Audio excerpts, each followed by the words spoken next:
And we're going to pick up right where we left off last week, if everybody remembers. And we were on page 39. Those of you who were with us, we were on page 39. And we were about to go into that last paragraph, remember? And so that's where we're going to jump into tonight, that last paragraph. And it says, "It is never a waste of time to seek help or guidance." And that's so true. And it doesn't matter what you're talking about, it's never too late to seek help. Help is always just around the corner, especially when they give their 800 number, okay? We're going to see that in a minute, their 888 number. Or instruction in how to deal with issues that you are unable to resolve yourself. And to admit that you're unable to resolve a situation by yourself shows a particular character trait that we've studied quite a bit. Who can shout it out? Yes, humility. That's great. There's always someone that you can talk to, a supervisor, trusted friend, spouse, or counselor, can help you resolve your feelings rather than keeping them bottled up. So next time a situation occurs at work that leaves you feeling insecure and overwhelmed, do not stuff it. Don't stuff it. Remember we talked about those emotions last week? Don't stuff those emotions, because it can affect your physical health, family interaction, and effectiveness at work. And see, what takes place is you stuff it, and then you start to build a grudge. Remember, we've studied about grudges before. That's not healthy, because every time you interact with that particular person, that is there, and then more builds and builds and builds. And we see all the time now, not only workplace shootings, but we see school shootings, shootings in supermarkets, shootings everywhere now. There seems to be shootings almost daily now from people who stuff it and don't seek help and guidance. Because it can affect our health, we've got that. Remember to control your thoughts by changing negative thoughts to positive ones. And get help in the form of counseling from a trusted source. Always feel free to call the Peaceful Solution Character Education Incorporated toll-free, write down this number, at 1-888-613-9494. And a trained Peaceful Solution Character Education representative can be contacted to help you solve your problems peacefully, because that's the most important thing. Solve them peacefully. We all have problems. You know, if you don't have problems, you're not breathing and you're not alive. Problems exist in daily life, right? Now we're going to jump over to page 27 and we're going to read procedure 7, because we just finished procedure 6, so we're going to jump over to page 27. And it says here, activity. Thoughts lead to feelings.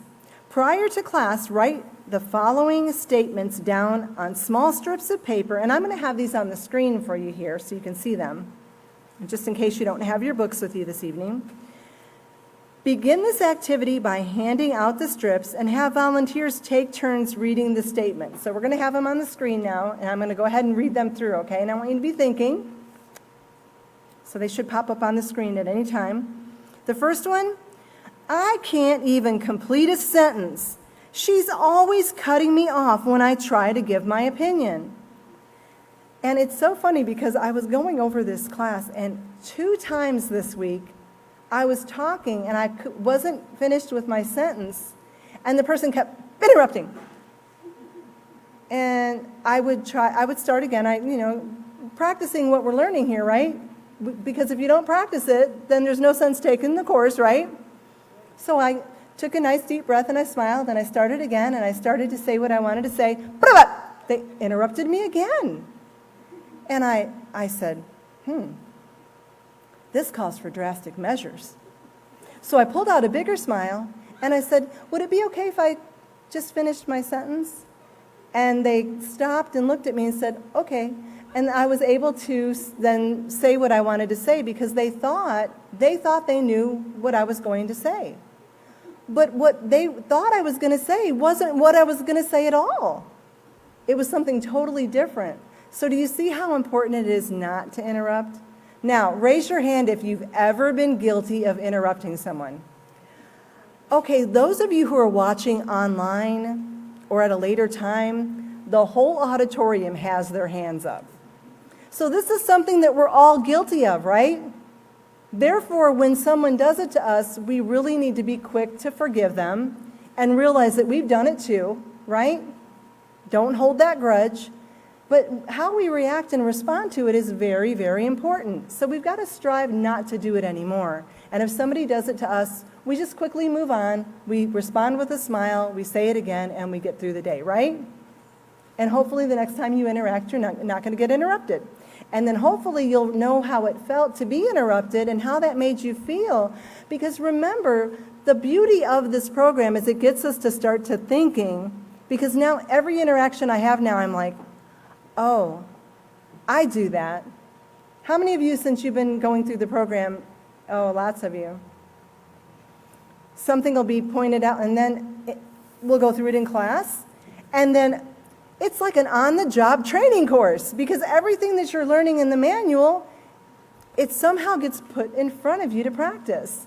So I'm always saying, oh, we learned that in class. Ooh, I don't like how that felt when that was said to me. I didn't care for how that felt when that was done to me. So then what do we start doing? We start internalizing that and wanting to practice the opposite way and not doing that anymore, because we learned about empathy and putting our foot in someone else's shoes. We learned about that. Those are not just empty words. We really have to do it, okay? That's why if you feel that someone's done you wrong, you've got to let it go and give them an opportunity to grow and prove that they're not going to do it anymore. You've just got to let it go, because sometimes you just have people that just hold on to the anger and they just keep holding on to it. That's not healthy. It's not healthy, and it's not going to get us through our work situation. Okay, the second one, I always get overlooked. Remember that word always? We just learned about that the other day. It's not always. It's not every second of every day of your life. No, it's not always. It's not that absolute, right? But in the moment, it can feel like that. So if somebody says, you always do that to me, well, don't say, well, I don't always do that to you, because when you're sleeping, I surely am not doing that to you. So you wouldn't want to be sarcastic, but you want to let them know, okay, I understand how you feel, because remember what we learned about the communication? I understand how you feel, and I can see why you might feel this way. But the reason that I made this decision is because of A, B, and C. It's okay to explain, okay? So no, they're not always getting overlooked, but sometimes things just won't work out, and you can't implement everything. Otherwise, it'd be called the 50 idea store, right? My coworkers are so incompetent. Why do I have to do all the work? Yep, surely all of your coworkers are just sitting around watching you work. In fact, you've got to look at it almost as you almost have to make it funny in your mind that you would think that. Picture them all turning their chairs in a circle and just watching you work all day. Because after all, that's why they came there. Because you're doing all the work and they just came to watch. In fact, you can picture them making popcorn, and it seems a little bit ridiculous, right? You might feel like a lot of the load's on you, but you're not doing all the work, are you? See, that's one of those absolutes that we never want to put ourselves into. I do all the work. They always do this. She never listens to me. You're always going to feel that way. You're never going to get along with that person, right? Because you have that always and that never in your mind. It's a very vital part of the lesson. Okay, this next one. He never listens to anything I have to say. Is that a positive one? No. Is that going to help your business relationship? Not at all. My coworkers are disgusting. Is that positive? Why won't someone besides me clean this bathroom? Oh, that it could seem like that. It can seem like that. But you're not the only one that cleans it. Where I work, everyone takes turns cleaning it. But when it's one person's day, it's dirty again. So they might think the person the day before didn't do it, but if they didn't do it, it'd be really dirty on your day, right? I can't believe he took my idea again. He's an idea thief, right? You have that in your mind. These people are so sloppy. They leave their stuff everywhere. Everywhere. I mean, there's their desk, but their stuff is there. Their stuff is there. I tripped over it coming in. Their stuff is everywhere. And this one, this is a classic. This last one, they can, and this is really, when you harbor all the ones that we've gone through gone over prior to this, it gets to this point. They can take this job and shove it. What? You don't need a paycheck? You really would rather be unemployed and not have any money at all? But you can let those feelings and emotions get so that you would walk away. Now, and then you would live with the regret when that electric bill comes in, your phone bill comes in, your gas bill comes in, your rent bill or house payment comes in, your car payment, your car has a flat tire, you have no money because you got upset and you told them to take that job and shove it. But you can't tell the car dealership that you bought your car from, take this car and shove. No, you made an agreement to buy that car. You see that? So you got to be very, very careful. These feelings that we stuff. So then those are the strips, and it says, discuss what feelings would derive from each thought. Are these feelings negative or positive? Shout it out. Were they negative or positive? Negative. They didn't even give us a positive one to throw in like a trick question here. They're all negative, right? Discuss as a class what would occur without self-control.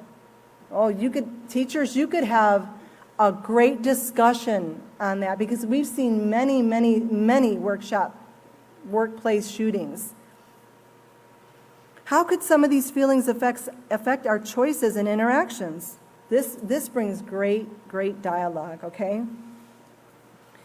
So it says answers will vary but can include negative feelings of anger, jealousy. They could lead to speaking disrespectfully or damaging property. These choices could cause us to hurt others, cause conflict and strife in the workplace, and possibly even lose our jobs. We lose our job, we lose our house, we lose our car, we lose everything, right? There's no win in that situation. So now we're going to jump to procedure 8, and we're still on page 27. And it says, explain to students that when we control our thoughts and our emotions, we are better able to make right choices. Read the section entitled, Let Your Choices Lead You to Success, found on page 40. Ask students for some examples of a right choice. Answers will vary, but can include following rules and policies, being honest, showing respect, etc. So we're going to jump over now to page 40. Page 40. And you can go ahead and write procedure 8 on the top of page 40. It kind of helps you when you're teaching, and especially when you go out to different job sites and you're teaching this program. You're not always in a classroom setting. You might actually be at the facility itself. So it's sometimes you don't have a podium like this to teach at. So you might have to have your book in your hand, and it makes it for easy flipping. Now, the title here is Let Your Choices Lead You to Success. Everyone wants success, right? Now, we're going to revisit real quick. We're going to jump back over to page 31. Do you remember page 31? I'm going to hop back there real quick. And we're going to be reminded of John. Do you remember John at the top of page 31? John works for Company B, we'll call it. He sent a shipment to a wrong address and was reprimanded. And remember, we have in the margin that reprimanded means corrected. And we've already learned in previous classes that it's human nature that we just really don't like to be corrected. But sometimes we need correction when we make a mistake. It's vital to our growth. So he was corrected by his supervisor, reprimanded. Although he is usually I want you to underline that word usually, because generally, John is polite. In fact, all of John's friends who know John's personality would say John is a very nice person, polite, and well-organized, another personality trait. But he hates to be corrected. Now we're moving a little into character there, right? That shows a little bit about John's character. So we know his personality, we know that he's organized, and we know that generally he's a polite person. But he hates to be corrected. So remember that scenario there. And I know we went over that just a couple weeks ago. Now we're going to jump back over to page 40, because it's going to talk about John in this little section here. Negative thoughts, we're going to start reading there. Negative thoughts and feelings can lead to negative choices. I highlighted in my book, thoughts, feelings, and choices. Now, why did I do that? I want to tell you so that you understand where my mind's going as a teacher. It might help you as teachers. What do the thoughts lead to? And here it's showing that those feelings led to choices. What's another word for choices? Actions, right? You make a choice, there's your thoughts lead to feelings, and your feelings lead to these actions that you do, right? So I highlighted thoughts, feelings, and choices, because that reminded me of what we covered last week with that acronym. So it says, in the previous scenario on page 31, John allowed himself to feel angry and resentful, and he chose to act unprofessionally by becoming verbally and physically aggressive. Now, I underlined allowed himself, and I want to tell you why I did that so that when you're teaching this, you'll know. John gave himself permission to lose control. He allowed himself. When you allow something, you say, maybe possibly you're a parent, and your child says, can I go to the store? And you say, yeah, I'll allow you to go to the store. You're giving permission, right? John allowed himself to feel angry. So did he stop? Did he do that? Did he worry about what his thoughts were going into the feelings and his feelings going into the choices? Did he really do any of that? No, he allowed himself to make a choice. And he had a choice not to make that choice, right? So this choice was to feel angry and resentful, and he chose to act unprofessionally by becoming verbally and physically aggressive. Negative choices can be disrespectful, revengeful, selfish, irresponsible, aggressive, and violent. I want to show you something from the self-control unit. And this is on page 58, okay? It's some facts about anger. And I have this noted in my margin here because when I teach this, I always like to refer back to the other units because it's like building blocks. They build on each other. And it says here, no one ever makes you angry. You give yourself permission to become angry. I can't make you angry. I can't make you angry, but you can give yourself permission to become angry and display it in a way that you choose and give yourself permission to display. True or false, class? True. You choose to become angry. Whether you realize it or not, you make a conscious choice to respond to an individual or situation with anger. Anger, like all other emotions, is fueled by your thoughts. Fueled. It's like fuel to a fire, remember? By your thoughts. Remember I had you highlight that word thoughts there? And how you understand the world around you. If you think negative thoughts that fuel and justify your anger, then you are making a choice to be angry. You're focusing only on the problem. And if you're only focused on the problem, I have a problem with this person. This person is a problem for me. If you're only focused on the problem, will you ever see the solution to get along with this person? No, because every time you see that person, there's the problem. There's the person who is the problem. How many of you have ever had a problem with someone at one time in your life and you have actually gotten over it and now you don't have a problem with that person anymore? Show of hands. There's a lot of hands up.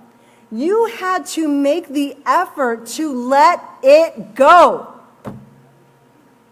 Right? You had to just let it go because these things eat you up. And they cause things within you that every time that person interacts with you, you only see the problem. Do you see what I'm trying to say? Do you see what this book is teaching us? We can't only focus on the problem or we'll never see the solution. So that's on page 58 of the self-control unit. We're going to continue reading now in the book. So negative choices can be disrespectful, revengeful, selfish, irresponsible, aggressive, and violent. For example, Mr. Smith feels unappreciated because he has been overlooked for a raise that he requested twice now. He has allowed, I want you to underline that and connect it with allowed himself up on the paragraph to the top, teachers. Do you see the connection that the peaceful solution is making here? He has allowed negative thoughts to fester. Now, when a sore festers, it pusses and bubbles up and it gets really nasty and it stinks. And that is exactly what takes place in our minds when we only see the problem and we can't see the solution. It'll never present itself because every time you see that person, that's all you see is the problem.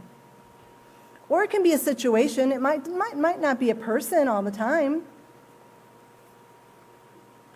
So he has allowed the negative thoughts to fester and affect his choices.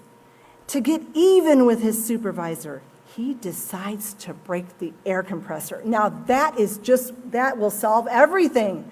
Because now the supervisor has to buy a new air compressor and he's really not going to be able to give that Mr. Smith his raise. Do you see it? So the choice that the person made, they're really not going to get a raise now if they go and ask for the third time, because now Mr. Smith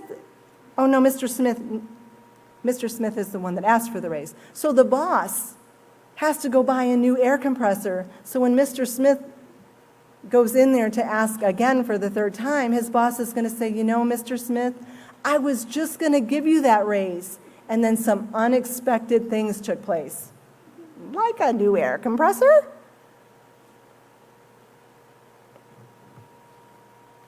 Now, next paragraph. Positive options, on the other hand, are respectful, responsible, harmless. They promote peace, communication, and cooperativeness. By practicing self-control, you can solve every problem peacefully. That should be underlined. With wisdom and respect, underlined. For yourself and others by always making right choices. I have another slide. And this is considered a right choice right here. Self-control unit, page 38. And it says, emotions can really build you up. And it says, let's analyze the effects of positive emotions. Because remember, we're promoting peace, communication, cooperativeness. We're using wisdom and respect to make these right choices because we want to solve every problem peacefully. It says, for example, the feeling of being appreciated can lower stress and have a beneficial effect on both your mind and your body. So being appreciated. So if it has a positive effect, what should we try to show to our fellow workers that we work with? What is the word? Appreciation. And workers, if you want to lower the stress level of your supervisor, what should you show for your supervisor? Appreciation. I appreciate you, you appreciate me, we're all appreciating one another. Nobody's got any stress because the stress levels are lowered when you do that. And it says it results in other positive emotions such as acceptance, joy. Positive emotions balance the body and the mind. They can relieve anxiety, stabilize your heart rate. They're overall really, really great for you, okay? So, appreciate appreciation, okay? Now it says, for example, back to the book, Christina thinks that her supervisor ignores her thoughts, ignores her suggestions, but always accepts the suggestions of her coworker. Rather than letting her thoughts get out of control or giving herself permission and allowing herself to become angry, remember what we covered? Do you see how it all ties in? She decided to make a better choice, and she talked the problem over with her supervisor. Christina voiced her concerns with respect for him as the one in authority and for her coworker. Christina's supervisor informed her that her coworker offered suggestions that were solutions to the problem. Christina then realized that oftentimes she focused on the problem rather than the solution. She actually ended up thanking her supervisor for his time and determined that at the next production meeting, she would offer viable solutions rather than simply restating the problem over and over and over and over, because you can't see the solution if you're only focused on the problem. Next paragraph. Practicing self-control gives you the ability to evaluate your thoughts, evaluate those thoughts, feelings and choices, those same words, rather than acting on impulse. Now remember, acting on impulse means acting without thought of consequences. And I wanted to read Self-Control Unit page 41 here. Self-Control Unit page 41. And it says, it's all in the way you respond. Applying self-control to any emotion, whether it's fear, joy, excitement, or anger, it is an important aspect of developing character. Acting on emotions without careful consideration is called acting impulsively. Impulsive actions occur when you allow emotions to cloud your ability to think rationally. And we've all been guilty of that. That's page 41 if you want to reference that in the self-control unit. Now down here, the little box, it says, your thoughts determine how you perceive the world around you. And yes, isn't that true? How you think about things determines how you perceive the world around you. It's a building block for your entire life, your thoughts are. They're building blocks for your entire life. Okay, so now we're going to go back to page 27 and we're going to read procedure 9. Page 27, we're going to read procedure 9. Lead a discussion with students about the rise of violence in the workplace. Allow them to name some examples that they have seen on the news recently. Cover points from the section, Stem the Tide of Violence in the Workplace with Self-Control on pages 41 and 42, and discuss the basic guidelines to help control workplace violence. Stress the importance, now remember when something says stress the importance of using self-control to maintain a healthy workplace environment by covering the guidelines on page 43. Now I'm going to welcome up our second teacher to go over these pages 41 through 43 with us this evening. So if you'll all please give her a warm welcome. Hello everyone. We're going to pick up on page 41. Page 41. So it's entitled Stem the Tide of Violence in the Workplace with Self-Control.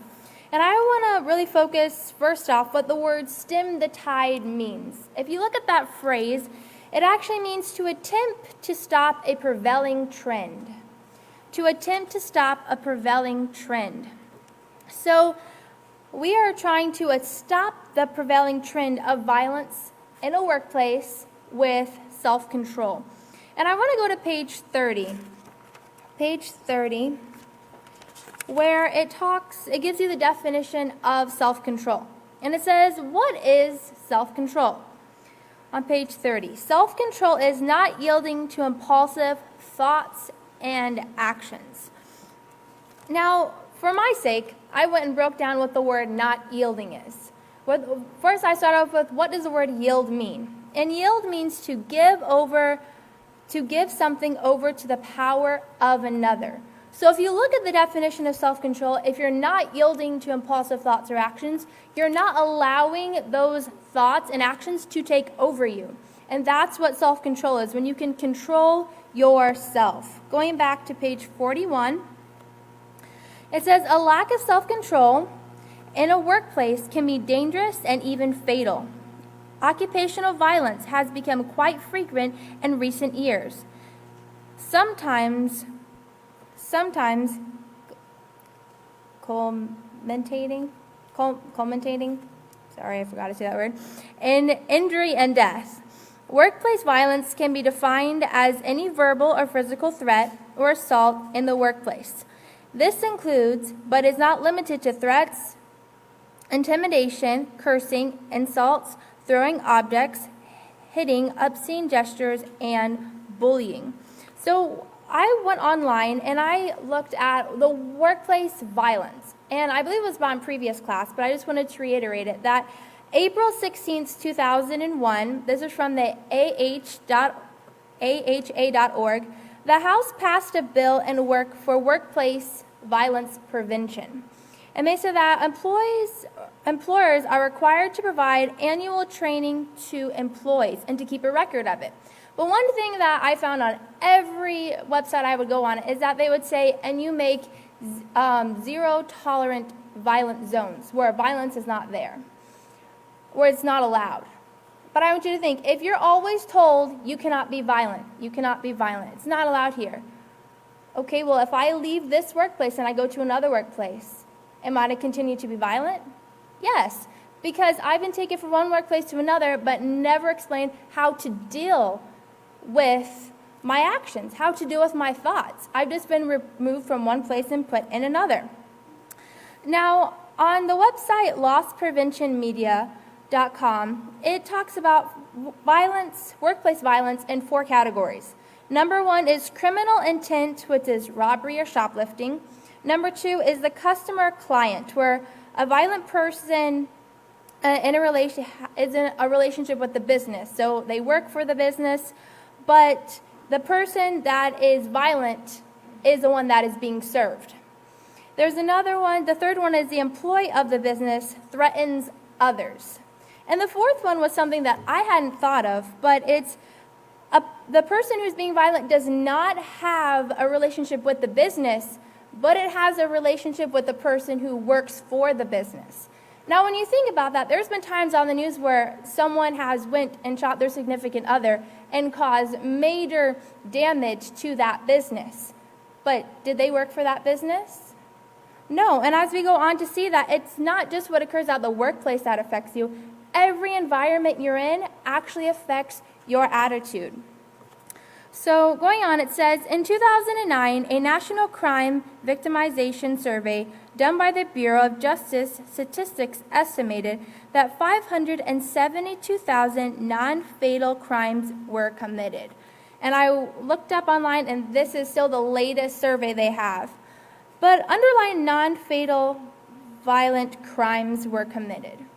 Because sometimes it can seem that if it's not fatal, then why is it a big deal? You know, that person walked away, they look just fine.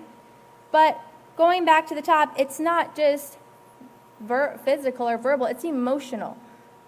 It's, you know, a lot of people, I look at everyone, don't take this the wrong way, but I look at everyone, I say we are a storm in paradise form. And why I say this is because everyone has their own stories, everyone's facing their own storms. But somehow we all keep ourselves together. And because we all keep ourselves together, sometimes, you know, because we've been in the peaceful solution, we have been aware to control our thoughts, our feelings, and our actions. We've been aware to consider the thoughts and feelings of others. But as we go into workplace and we teach this, these concepts might be new to people. They might not even thought to consider how you feel or how they feel. I've heard many say the scariest thing is to actually be in tune with myself, because I have to start caring. I have to start thinking about how I'm feeling. And sometimes you don't want to think about how you're feeling. And that's why we act out. That's why we use external resources, whether it be movies, video games, having a night out, to not deal with what's going on inside. But if we continue to not deal with what's going on inside, then this is where it ripples out, and we start continuing to take it out on others. It says, okay, so non-fatal violent crimes were committed against people ages 16 years or older while on the job. What causes some people to become violent and aggressive in the workplace while others commit murder? The first and foremost reason is that they have not been trained in how to develop a positive moral character through the Peaceful Solution Character Education Program. Because the Peaceful Solution makes you aware, and makes you aware of your thoughts, your feelings, and your actions. How is my actions affecting you? How is my actions even affecting me? Secondly, an increasing number of people were experiencing financial burdens, family issues, and health problems, compounding the stress of the daily grind. When combined with personality disorders, drugs or alcohol abuse, or domestic violence, a bad situation can become dangerous quickly. And like I said, we don't know what another person is going through, but this doesn't mean that we should just treat people however we are. The previous speaker talked about seeking help. And, there's been a lot of report on the news where people have went to their supervisors or their authority figures, and their supervisors and authority figures are the one that's ignoring them, or the one that is disrespecting them. So just like we covered in the respect book, you continue to report until something is done. You make your voice heard, but you make it heard in a very respectful way. You make it heard in a very respectful way, but you continue to tell until something is done. Although these incidents appear to be unexpected, they are those who, in retrospect, recognize that their coworkers were troubled, but the issues were dismissed as irrelevant. And like it says, this requires us to pay attention to other people. Have you ever looked at someone one day and like, oh, they're in a bad mood. Oh, they're not going to talk to anybody today. Nobody go around this person. I used to look at that and say that, but now I look at that and say, I really wonder what that person is going through. Because your body language stems from something. You can tell, if you know someone, you can tell by their facial expressions, whether it's their eyes, the words that they use, that they're not doing well. So take that same connection with your friends. And in a workplace, you're working together with people. And it's not you have to know everyone's business, but it's politely asking, are you okay? Or whenever someone does a job, and you realize that they did well, tell them, you did really well. I really appreciate you doing this for me. And those can be those simple words that actually make a difference. And someone can say, I'm recognized. Someone recognizes me. Because the workplace might be the only place that they actually feel that recognition, that satisfaction that what they're doing is right. So going on, it says, being trained in the character education will help you to handle stressful situations at work and in your personal life. So there was this father and the son, and the father owned a restaurant. But as the son grew older, he gave the restaurant to his son, and the father and the son worked together. But their business wasn't doing so well, so they had an investor come in. And the investor really, he analyzed the situation, and he realized that why the business wasn't going well was, number one, because the process and how they did their business was not right. But the root of the problem was, or the core of the problem was, in 9/11, that is when this boy's mother died. And him and his father had not sat down and talked about that. They had not dealt with those emotions. So that's why their business wasn't doing well, because they couldn't properly communicate. They were, running off of all of the emotions that they had bottled up, that they had never dealt with, that they had never expressed to each other, which caused them to become angry with one another. And once they were able to sit down and actually format a plan, they were able to give each other room to grow. The father allowed the son to be able to run his business. And the son would now go to the father and say, well, what do you think about this?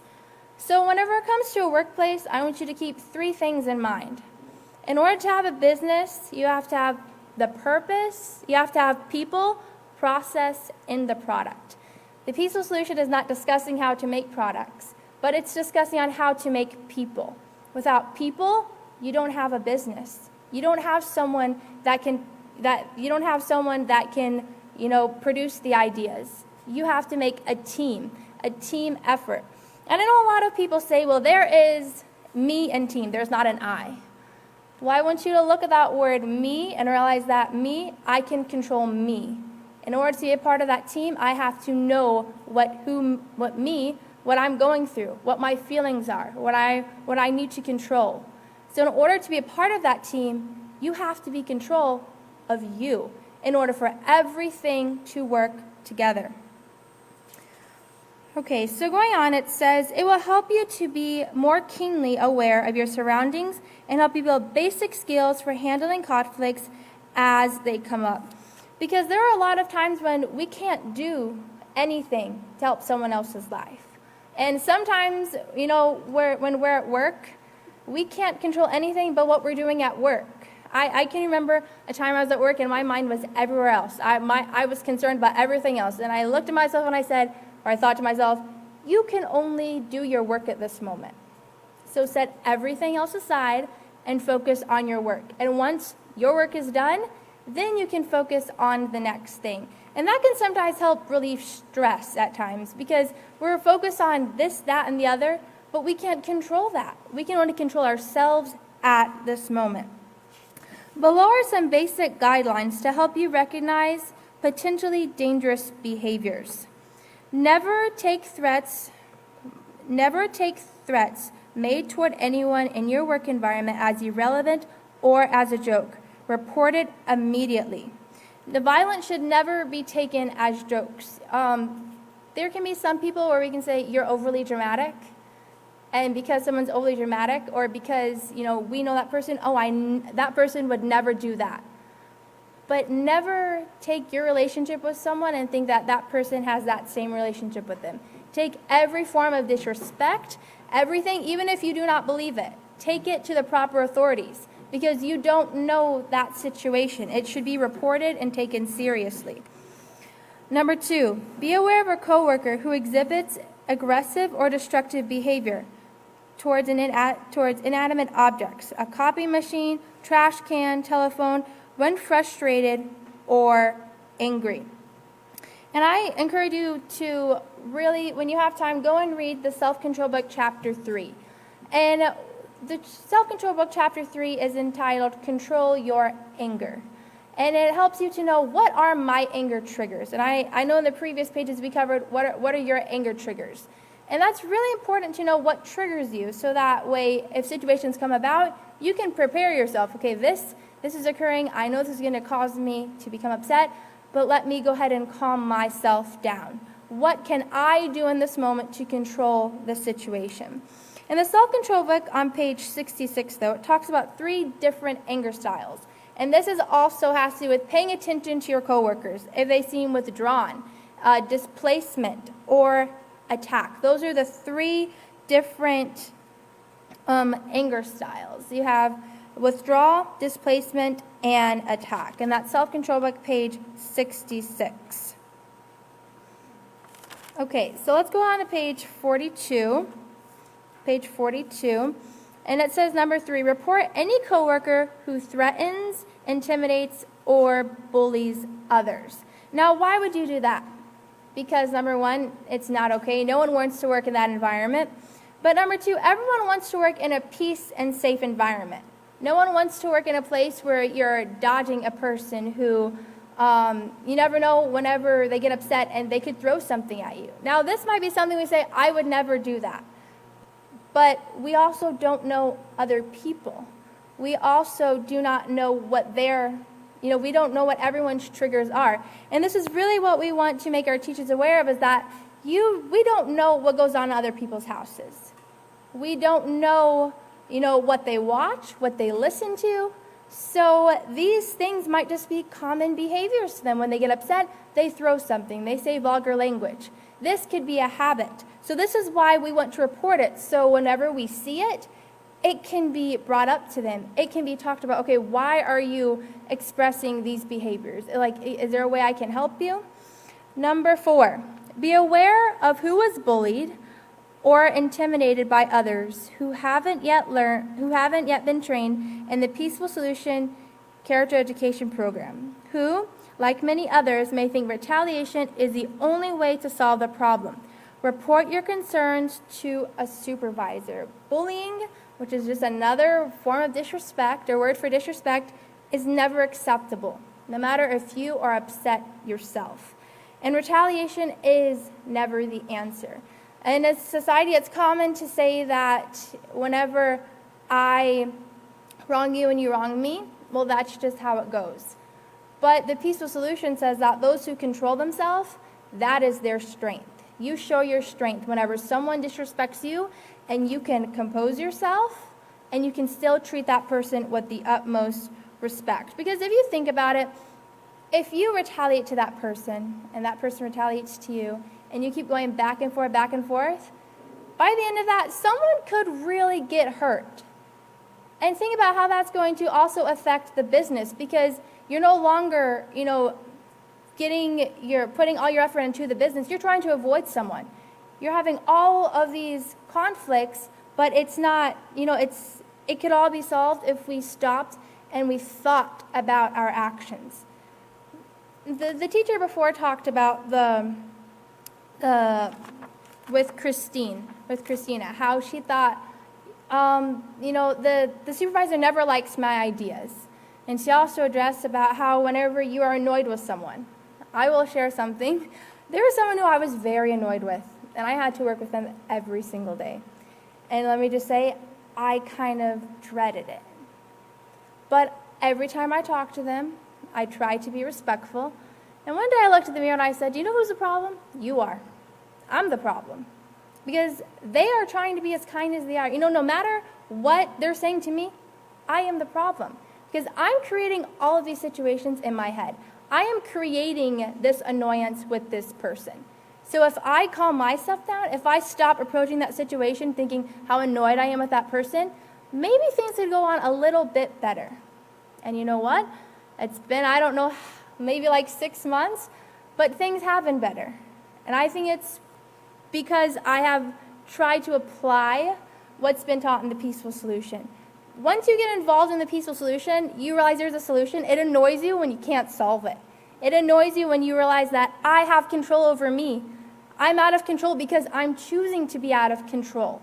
And that's really what we want to implement or really emphasize in people's minds, is that you can control you.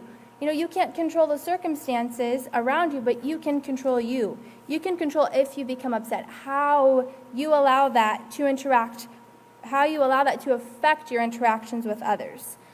Number 5, notice if a coworker becomes withdrawn or sullen, hope I said that properly, over a period of time, and let the supervisor know. This is why we want to report and encourage. Report and encourage. Number 6, pay attention to a coworker who resents correction and makes derogatory remarks about it to others, especially with any threatening words. And as you read through this, you might be realizing that this is a checklist for your behavior. This could be how you respond. And so we really want to eliminate this, and it all goes back to paying attention to what I'm thinking, what I'm feeling, and how I am reacting. And why do we talk about this so much? Because really our actions stem from our thoughts, our feelings, and our actions. Everything around, it just stems from that. And that's why we're talking about how to stop the trend of violence with self-control. Because if we can understand that we can control ourselves, then we can eliminate this violence and actually have a workplace that we want to work. I saw a quote that says, if you love your job, then you never go to work. And if you take that and you say, I appreciate my job, I don't go to my job and dread it, but what can I learn from this day? What new skill, what new task? So then you're never going to work, but you're going to a place where you can learn something, where you can, help other people. It's all about changing your perspective of life, how you see things. Number 7, observe anyone who develops a grudge toward another worker because unresolved issues can fester until they explode one day. So this is, that word fester, we covered previously, I believe it's in the self-control book, how it can be like a pressure cooker. When you continue to hold it in, then it's going to explode. It's going to explode one day. But really think, is what I'm feeling, is it something that I can actually change? Because personally for me, I'm a person that can see a situation, I face the facts, but I also have a side where I go and I replay that situation. How could I fix this? How could I have done this? What could I have done better? And I have to tell myself, you can't change the past, but what you can do is say, what can I do better in this situation? How could I better respond to someone? And a lot of times, the only way I can get over this feeling of how I treated someone is to go and apologize to them. Because then I know that they know that I did not intend to do this. I might have hurt them, but I want to clear the air. And that's sometimes what we need is clarity. But violence is never acceptable in a workplace. If you do need that clarity, if you want to speak to someone, then set that time aside. If you don't feel comfortable with speaking to that person one-on-one, bring your supervisor in with you. Bring another person so you can have that second witness. But always be aware of how your actions are going to affect another person. And don't blame anyone. Don't blame anyone. Always, if you see something, bring it to the attention. Because think about, we'll scale it down to children. If you accuse a child, what occurs? They become very upset. I didn't do that. No, I didn't. So if you go and you report something, and you don't tell a person, but you go to the authority figure and say, this is what I saw. And then if you're a supervisor, you go and say, can you explain to me this situation? You're not accusing, you're simply asking the person about that situation. And however they respond to you, you can't control it, but you can control your mood in that situation, how you go into that situation. Number 8, it says, beware of the person who is highly confrontational and verbally or physically intimidating. He or she has no reservations about letting others know when they are not pleased about something. Now, this is where you want to be on guard, because this is totally the opposite of humble. So you want to observe and then report the situations, because a workplace is a place where it should be productive and safe. If you notice any of those behaviors in your workplace, please report it to the supervisor or another trusted authority immediately. Violent and aggressive behaviors in the workplace are often triggered by real or imagined incidents that can push an individual over the edge. And this is why we really consider how people are feeling. If we notice something is off, report it. Even if you feel like someone can get annoyed with you. I can know sometimes that I think about things before I tell people things, because I'm like, is this authority figure going to get annoyed with me? Are they going to be like, okay, but are you sure? We know in our own lives, in our own workplaces, how other people react. So we can kind of be, I guess you can say, a little bit more careful, like, I don't know how this person is, or, what's going on. But even in that situation, take that initiative to report something. You can do no harm by reporting something and everything being okay. And if you report something and it turns out that, things were as you thought they were, then at least you're a help. But never be hesitant to report a situation to the proper authority. To the proper authority. This is where self-control can help. Often, one person remaining calm in a conflict can diffuse an otherwise potentially violent situation.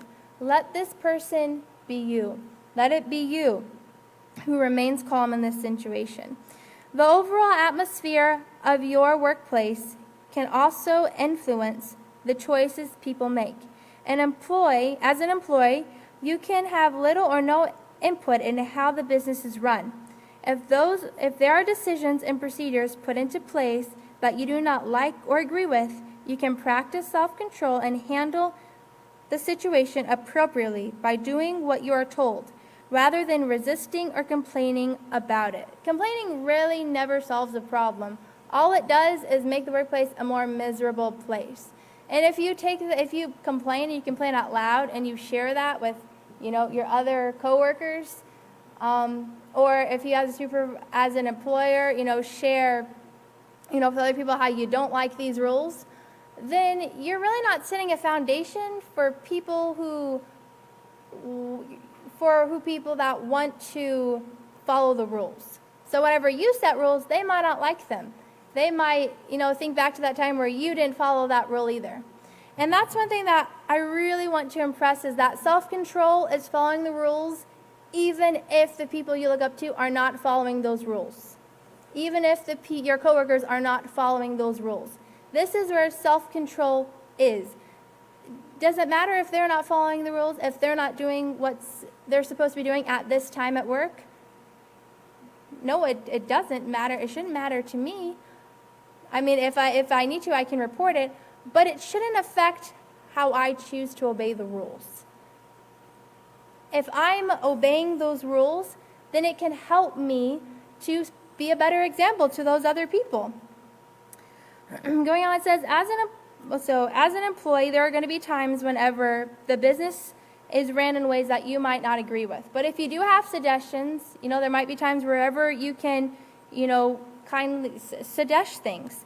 But after all, your employer didn't hire you for your opinion or how to run his company, but your ability to perform certain tasks. As you practice self-control and accept the decisions that are made on how you are to do your work, you can influence others to do the same, contributing to build a more peaceful work environment. And this is really where you can use wisdom. Is this the appropriate time to suggest something? How should I word this? What's the best way to word it? And don't suggest things with the intent to run the business.